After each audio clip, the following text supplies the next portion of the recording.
Hello, Water Trio listeners, and welcome back. It is the week of March 18 through to 24 that we're bringing you the juicy astrology joy of. It's Alicia Youssef, and I'm here with Kelly Surtees and Cassandra Tyndall, my wonderful astrologer friends.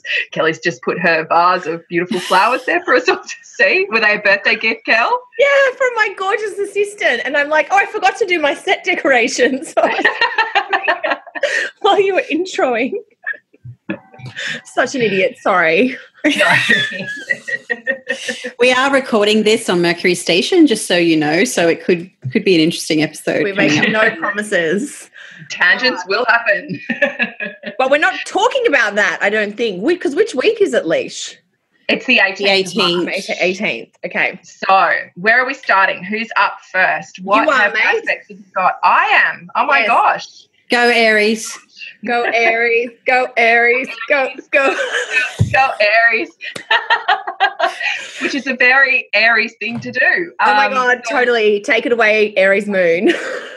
So we have on the 20th of March in the US and Europe and the 21st of March here in Australia, the sun is moving into Aries, and thank God that we're getting it out of the watery Pisces.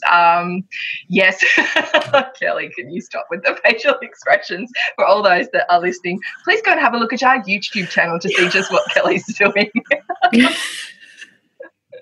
Anyway. Do we seem childlike? Yes, we are. And there we go. Aries is just all about.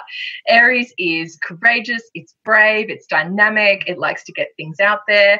I always talk about it like Tigger, who's always like bouncing around wanting to know what everybody's up to. Hello, Alicia Tigger. I really want to. That's going to be your name because that is so you. I love it. I love it. T-I-double-G-er. Oh my God. Well, you can really feel the cosmic youthful infusion already in the start of this podcast. I mean, yes. I don't like to diss my water sign, but one thing that Pisces, like all mutable signs, is pretty crap at is staying focused and getting things done. So, yeah, I mean, I, for one, am happy. And I feel like it's like, from a technical perspective, Sun in Aries, planet exalted, it's a bit of a late in the month change that is a nice boost. Yes, which we need with all this Pisces energy happening and that retrograde and Mercury conjunct Neptune coming up. Yeah, it's just, thank God for this injection of focus, as you said, Kel, and of just movement forward and shift. And, you know, it's the astrological new year, Aries being the first sign of the zodiac as well. So there is a freshness and a newness for those in the Northern Hemisphere. This is spring. When the fullness of things starts. So, you know, Easter's not long after. And, yeah, it's just such a bright and vibrant energy and definitely one that you can get things done under. So, yeah. You girls have any other thoughts? I love the drying out quality, you know, after that. I mean, and we've had a bit of a water overload. So the sun moving into Aries is 100% like astro rehab, drying out and just kind of getting a little bit more focused. Yeah, a little bit more. It's like the Betty Ford Clinic of astrology. So it's kind of like, you know, and that's what I love about it. And I mean, I have a bit of a confession to make. I have a secret thing for Aries. I just love it. I mean, my South Node's there, but I just love that kind of, just that impulsive passion. And I kind of admire how sometimes they don't even know where they're going, but it's never enough to stop them. And it's just that real kind of beautiful, that inner warrior. It's just quite nice. So, you know, we can all embrace that at some level within our own lives through the sun's transit there. So that's what I like about the sun in Aries. It's rejoiceful, it's exuberant, it's a bit middle fingerish because it's like, well, I'm going to do what I want to do, and stuff is all like, I love that spirit. I really, really do. So I have a thing. Oh, I like it. Thing. I do. Look, one of my brothers is an Aries, and he is like the epitome of that kind of raw, pure enthusiasm, which is so commonly associated with Aries. Yeah. Like, and one thing I've admired about him from even when he was like a teenager, he's always backed himself. He's always been like, I can do this, or I'm going to give it a shot. And that's one of the great gifts of the sun in Aries. It's this courage, but also this kind of self-belief, not in an egotistical way. And I think this is actually something all the fire signs have a little bit more than the other signs, which is the idea of, you know, I'm kind of worthy, or I deserve to be here, or I've got something to offer, you know, and I deserve to be in it, basically, and they get things going. So, yeah, they're not easily rattled, you know, when they put their mind to something, then it's going to happen, you know, and I think Aries is, and I know it's quintessential and stereotypical, but they really just do pave that path. They really just lead the way, and I love that kind of, it's not even act now, think later. It's act now and don't even think at all. And I just love that kind of, you know, that energy. It's just, I love it. That Aries is by far my favorite fire sign. It's definitely fun. I mean, my dad spent a lot of time when he was raising all of us, because I'm from a tribe of children. He spent a lot of time saying, now, son, did you think about this? I can absolutely relate. And I must say, there's been, you know, Aries rising, Aries moon, there's been quite a lot of trouble spots I got myself into by not thinking. But, man, I had fun along the way. And I think that's the impulsivity of Aries, if it's tempered by something, or if the Mars is given a way to kind of logic just a little bit, then, you can have that impulsiveness without having the rashness that can come with it. So, and I love, you know, that there is that confidence. I always see with Aries is just there's this natural confidence that they exude, that, you know what, it doesn't matter, you know, that fire, fly by the seat of my pants. And if the outcome doesn't work, I'll find a way. I'll work it out. It'll just, you know, she'll be apples, mate. She'll be right, mate. Yeah. Translation required.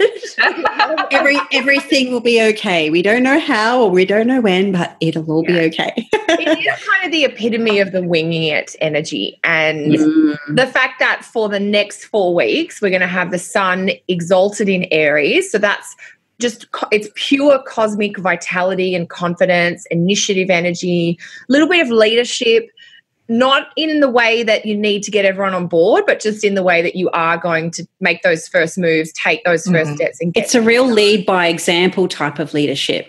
It is. It's like the pioneers in the US, you know, that went out and they took the frontier, and then everybody else followed them. It's that kind of energy that leads. Yeah, pioneer is one of my favorite words for Aries, that idea of breaking new ground, going forward, going first. But, for the next 4 weeks, we have the sun vital in a fire sign, and we have Jupiter in Sag. So that's just a really nice combo that, you know, there is going to be in April, there'll be a direct degree-based aspect when the sun gets to the specific point where Jupiter is and they make their connection. But just generally for the whole month, there is this support between the sun and Jupiter.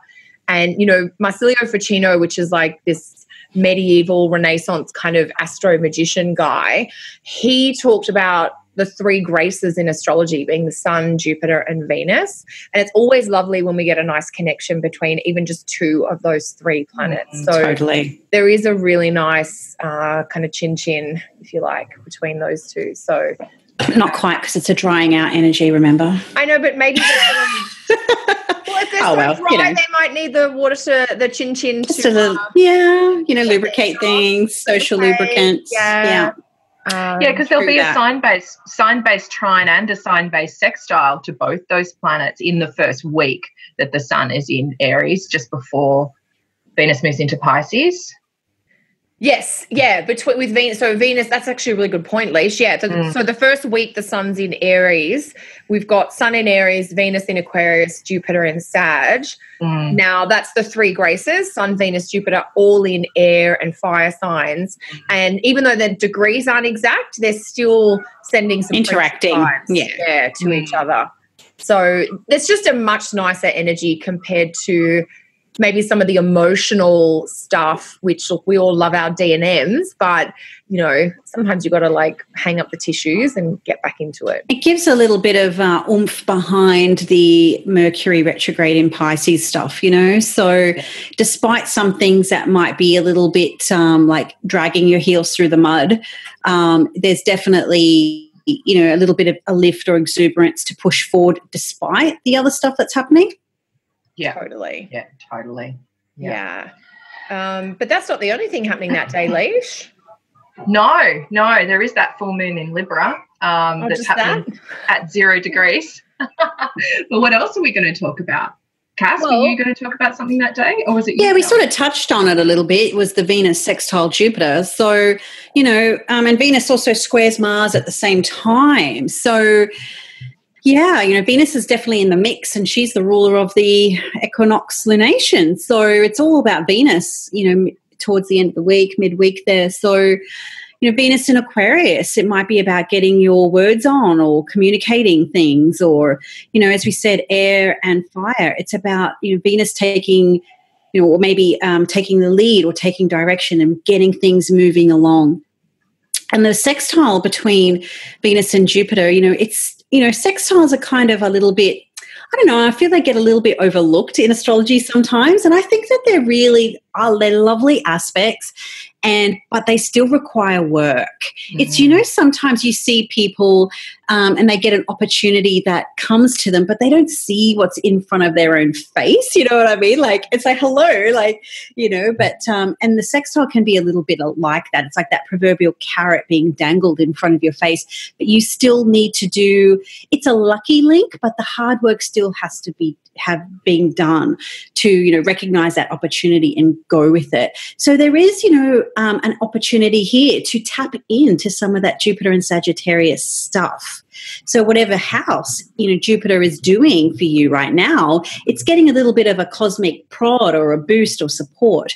So, you know, lean into that, you know, maybe with your connections or your networks, or, you know, what olive branches can you extend out to kind of grease the wheels and get things moving and shifting and shaping for you, especially now that the sun is in Aries. You know, there's that taking charge and taking the lead with something. And it's almost like Venus has got her foot on the gas with this. She's the one who's, you know, being maybe a little bit less Venus than Venus, but, you know, interacting with those planets, she's really kind of at the helm in a way. Yeah. Yeah, this is one of my favorite aspects from a positive perspective for the whole month of March, that Venus sextile Jupiter.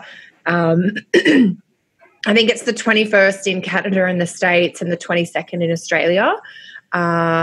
And it's just really juicy. I mean, it reminds me of that quote that luck is when preparation meets opportunity.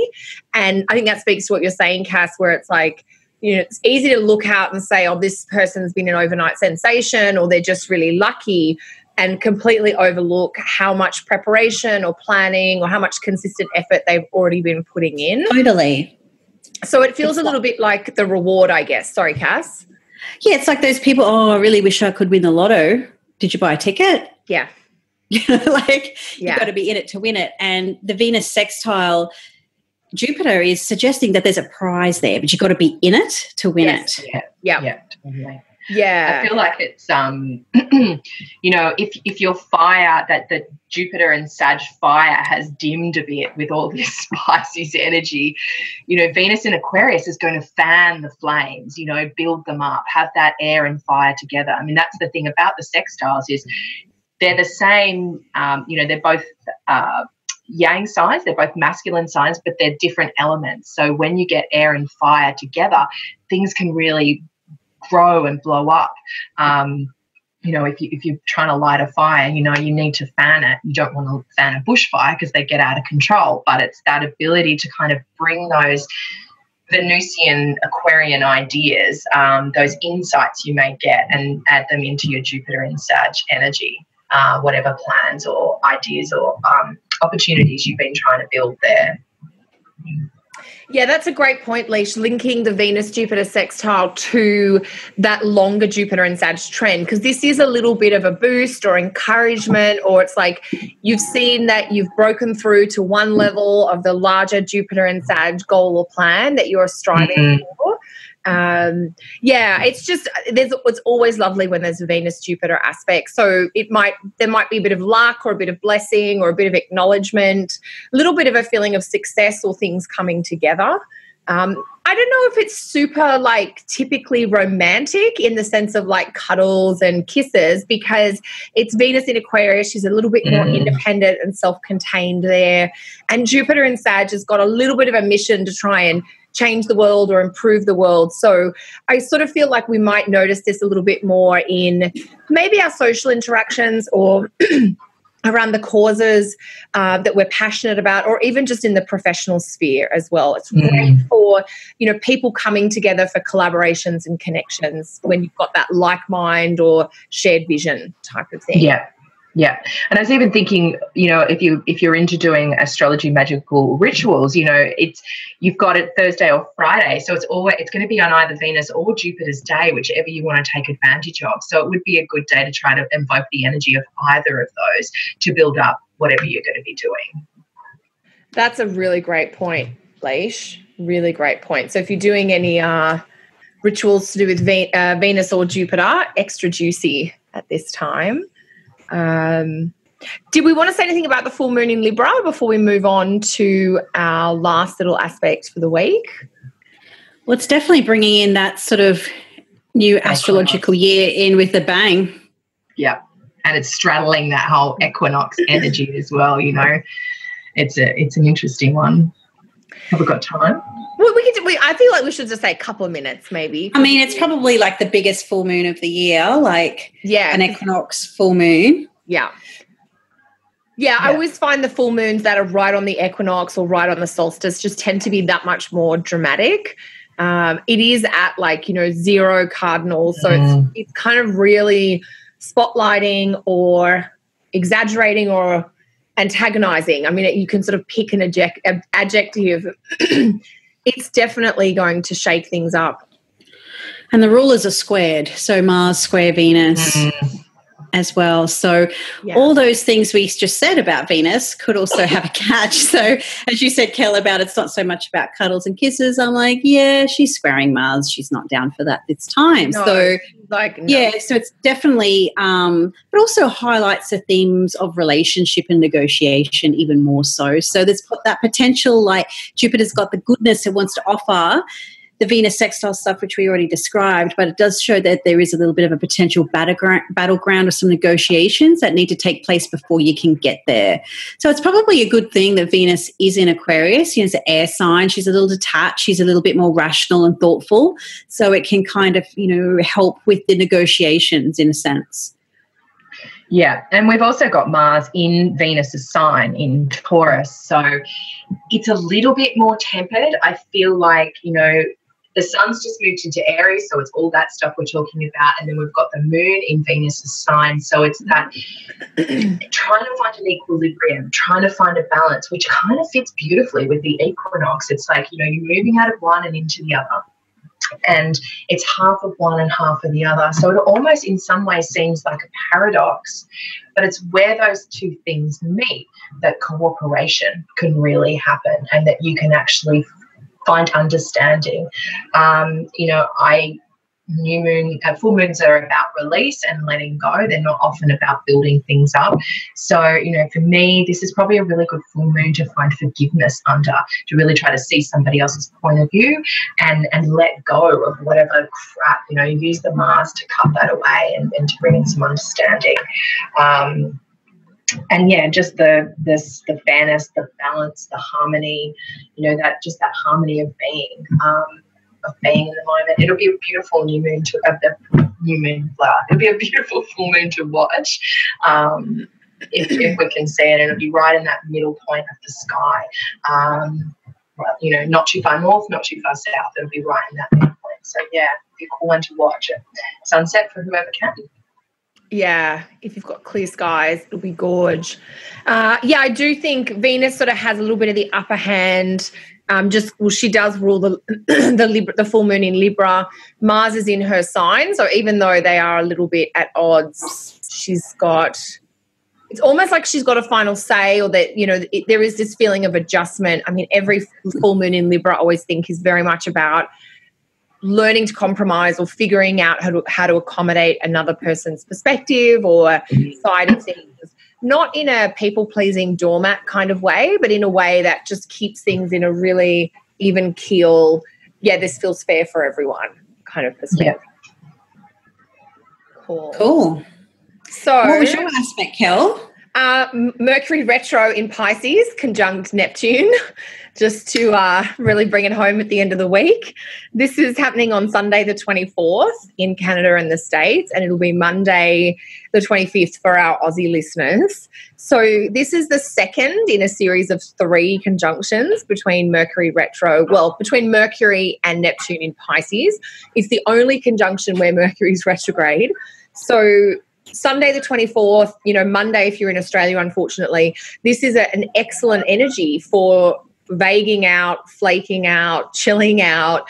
This is not a clear-headed kind of I'm doing my taxes or a lot of detailed paperwork. It's more like maybe you've reached a bit of emotional overwhelm or mental exhaustion and you might take a tech detox, or you definitely need to double check that you're not replying all to an email that you just want to send to one person.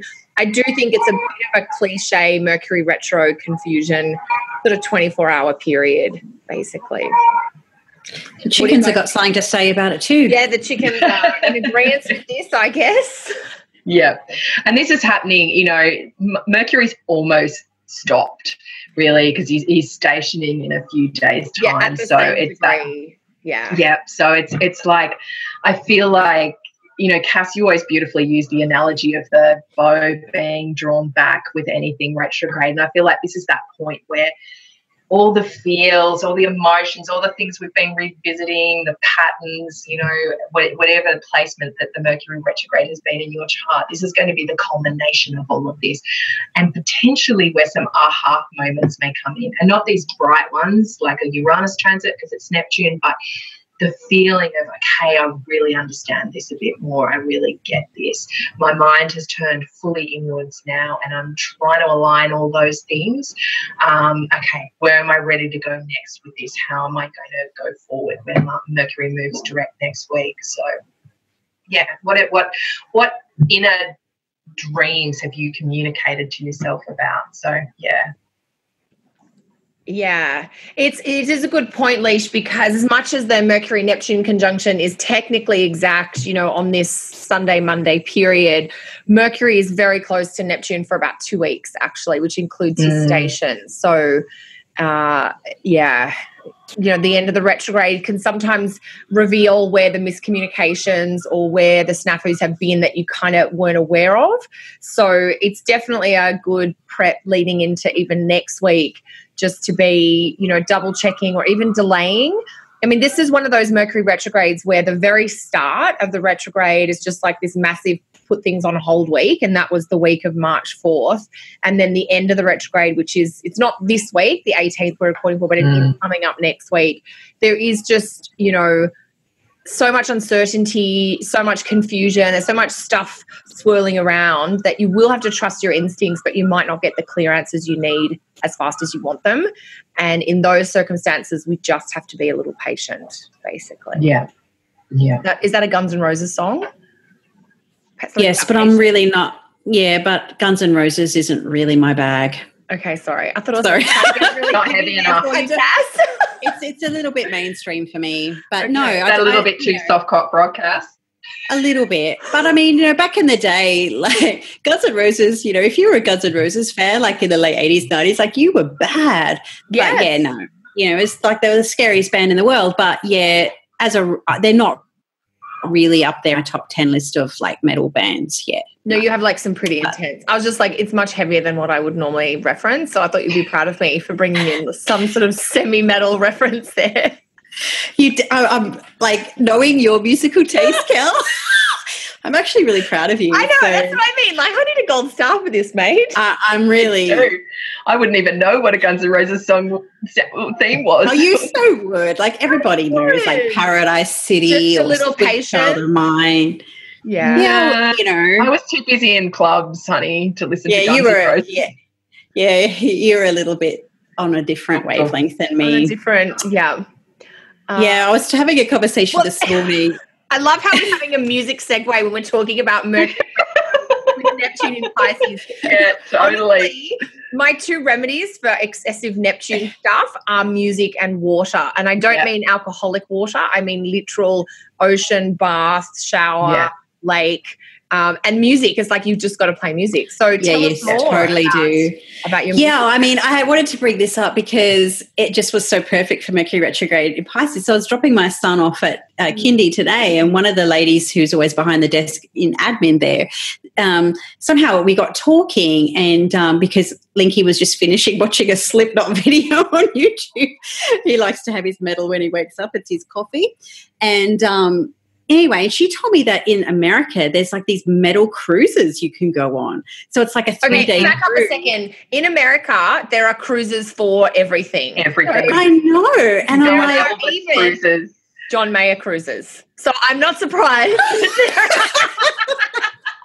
Oh, man, that would be like the Titanic for me. So this is a perfect week to book a cruise with the music. I'm like, oh, wow. Oh, my God, this is like a gestalt of astrology. Because like Metallica have just started touring North America again. And in a panic, I like ages ago when I found this out, said they better not be in Australia when I'm in America. Oh, my God.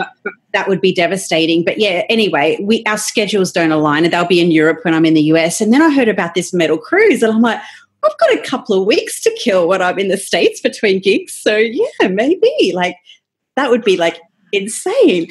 And yeah, so then we talked about our like musical bucket list, like what we would really want to do. So I shared what mine was. So yeah, that was really fun. It's such or is it too rude? Oh yeah, like one day I would love, to go to Norway and like attend a black metal gig in the middle of winter. So Saturn. Do you know what winter is like in Norway? I will find out. It would be I'm hoping it's an indoor gig, not an outdoor gig. It would be like where you live, Kel. Yeah, I'm like, oh my God, you're insane. It would have to be indoor because the cold would be too bad. Of course it would be. Like the guitars wouldn't work in the snow. Yeah, exactly. So. The fingers. Okay, yeah, I have the complete opposite type of musical fantasy. Well, I have Mars, Venus conjunction, square Saturn, so hence my you're very black. Being very black in my taste. I am. What's yours, Kel? Mine about would be musical fantasy. Like it would probably be like a John Mayer concert on a beach or something. So for people who are listening, I wasn't trying to take the piss with the John Mayer reference. I am actually a massive John Mayer fan. She's diehard. Which is really I remember having to listen to it. But remember, Kel, I went to now kudos, I went to a Paul Murray gig with you, remember? And that Pete Murray, was it? Yeah. Oh, yeah. And Donovan Franken something. Frankenrider or something. Yep. And I remember you were doing your Kelly dance and you were like, and then you were like, it's sort of like Bollywood girls dance. And she's like, he's really rocking out. And I'm kind of like standing there going. And Cass is going, mate, you don't know what rocking out is. This isn't even a warm-up. I'm like, I just get so excited. Anyway, I know, it was the sweetest thing ever. And I mean, it was a good show, but it just wasn't my thing. But you had a wonderful time and I shared it with you and that was the main thing. But I would never invite you to reciprocate that because I feel like I might be damaged like in my ears if I went to but I would bake you a cake the next day if you were tired or something. Or if you needed energy before you went. And I'll meet you afterwards for a few drinks. You could pick me up from the show. What would be yours, Leash, your musical fantasy? Oh, it's probably a bit different now to what it was in my 20s, but it's probably live out all your musical fantasies, Leash. Yeah, did go to a few dance festivals, but weren't they just called raves, mate? Because I think I just went to the ones that were just called raves. Pre-John Mayer, obviously. Yeah. No, because I like the big musical festivals, 3 or 4 stages, think Glastonbury, but dance music only. But now I would love Glastonbury, or even, I live an hour from Woodford Folk Festival, which is it's supposed to be huge. Our original really would love teacher used to go there all the time. She did, yeah, that's right. Yeah, so that's my dream, is to actually get there one year. But my husband's got Moon in Cancer, so you can't get him out of the house. Okay, so we're going to have to go, Cass, and take leash, because we could probably all stomach some folk for the weekend. Yes. Yeah, I mean, I could totally dig that. I'm happy to, as long as it's not dancey, I can handle it. Okay. I'll find a way to dance to it, but that can just be me. You guys love it. I just love moving to music. I've got no musical talent whatsoever. I married a musician, and my stepson is incredibly talented piano player. And they came to a John Mayer concert with me. I'm just having such a good time. And they're like, Kelly, do you know where the beat is? I'm like, what's that, mate? I'm just having a good time. So I'm enthusiastic, even though I don't have any technical understanding. So anyway. I love when I had a friend stay over with me the other week, and we got into the wine, and he ripped out a few Bathory tunes on my electric guitar here. So that was great fun. But I think the Woodford thing would be a wonderful thing to do. What time of year is it? I'm going to try and get it in the schedule. Christmas. It is between Christmas and New Year. Yeah. Okay. Yeah. Okay. And that would be a lovely way to honour our very first teacher, and the way that we all connected as well. Yes, because she connected us. My lovely listeners, we would love to hear what your musical taste are. Please. What's your playlist? Yeah, what's your favourite playlist? What's your go-to? Because, I think everybody has those artists or bands that you could listen to at any time in any mood, kind of thing. There are certain songs or music that you like, I'm in this mood, and, if you want to have a big cry, you might listen to Adele's first 2 albums or something. But who? You don't know Adele. The world does, mate. Of course I know who she is. I know you do, but she's not in your musical genre. And that's why I really dislike shopping, because I have to listen to that at a really loud volume. Dancey music, popular music. I love this. Yeah. So this is all very Mercury in Pisces retrograde conjunct Neptune. Musical fan. So just drink some wine, listen to your favorite tunes, and as I often say, I don't all favorite tunes. Yeah, whatever you like. I might say, I have this thing. I may not always listen to Dark Throne, but when I do, so do my neighbours. Oh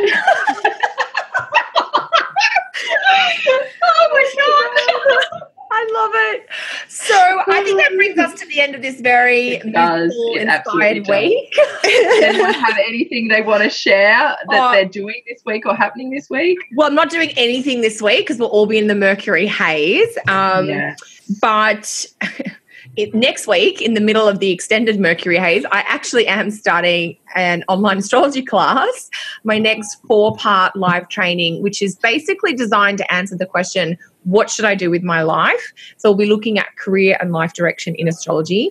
That starts on Monday, the 25th of March, and the info is on my homepage to sign up for that.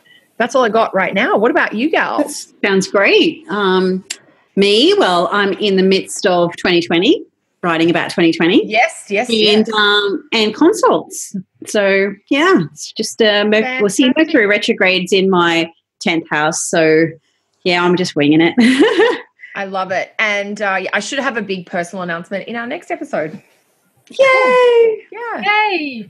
And I am doing consults as well as Cass, and I am just about to launch. I will be launching that week a beginner's astrology class. It will be face-to-face here in the Sunshine Coast, although I have heard a few people that want it online, so please let me know if you're interested. And the exact dates I haven't nutted out yet. I'm just waiting for the venue to confirm. But have a look for it being launched. Awesome, Lishi. Equinox. So exciting. I'm like, oh, you're going to launch that beginner shit on the Equinox. Go, girl. Yeah. Nice. I am. Yeah. That's fantastic. Thanks, girls. It was so great to catch up as always. And thanks to our lovely listeners for listening to us laugh and giggle and fantasize. Discuss our musical fantasies. You may have learned more about us than you needed to know, but hopefully you haven't offended anyone or scared anyone off. I'm actually not like a weirdo, like, even though my music suggests otherwise. Are you sure? It's like when people, when I got asked a little while ago, was I a weird kid? I was like, no, I was normal. It was everybody else that was weird. Oh my God, I love it. Weird is all about your perception, isn't it? Exactly. I was fine. Oh yeah. Yeah. All right, lovelies. Okay. Thank you so much. Bye, everyone. Girls. Bye.